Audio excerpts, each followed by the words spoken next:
I'm Lauren Green, and you're in the strategy room. A federal judge has denied a Justice Department request to lift his temporary hold on President Obama's executive action. The White House's plan had hoped to shield potentially millions of illegal immigrants from deportation. Here with reaction, our political strategists Brad Blakeman and Liz Chadderdon. Welcome to you both. Thank you. Thank you. All right, Brad, I want to start with you on this because what is your reaction to this latest legal decision? I think the judge is absolutely correct. The president is acting beyond his authority. The most dangerous president is the one who knows no limits to that authority, and the judge is doing that which judges do, and that's push back against a co-equal branch of government when they've gone too far. So my hat's off to the judge for sticking tough, and this will proceed, I'm sure, to the appellate courts, and hopefully those judges will be as tough as the lower court judge. And Liz, what's your reaction?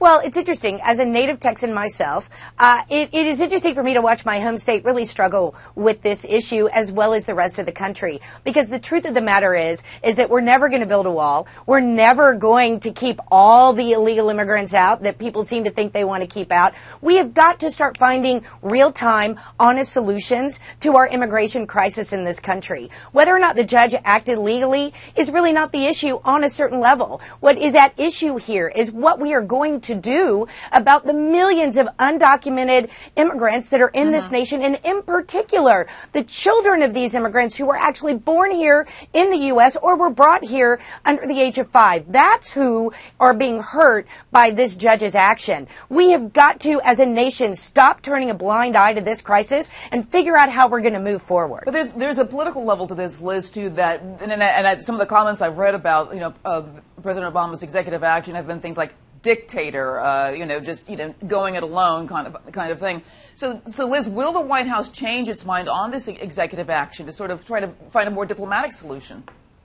It doesn't look that way, and frankly, if I was working for the administration or directly advising the president, I wouldn't tell him to, because I think he's right when Congress won't take an action to solve a national crisis, which is what our immigration issue is. Then the president should step in and lead. If Congress won't lead, then the president should lead. And truthfully, I think it will be very interesting as presidential candidates for 2016 on both sides of the aisle begin to announce what is their solution to this crisis. Are they going to oppose the president's action? Are they going to stand with Congress and do nothing? Or are they going to actually have a solution to this problem? And frankly, I hope we start asking them those questions. Okay, and Brad, Liz brings up a good point, because one of the comments I keep hearing about, or the criticisms I hear of the GOP, is that, do they have a well-articulated plan against what his executive action? So what would that be?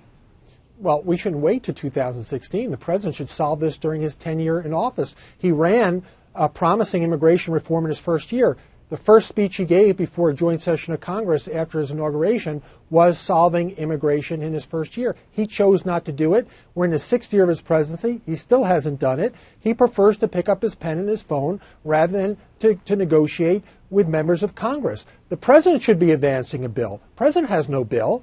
We shouldn't be waiting to 2016 to solve this problem. It should be solved today. And the way you do it is you sit down with the membership of Congress, the leaders, and hammer out a bill. We should be tackling immigration not like we did with the health care bill, an ominous 3,000-page bill. It should be carved up on border security, on visas, on pathway to citizenship, on taxes. This is the way you tackle it. And there's some truth in that the president should be exerting leadership. The problem is he is not. All right. I want to thank you very much, Brad and Liz.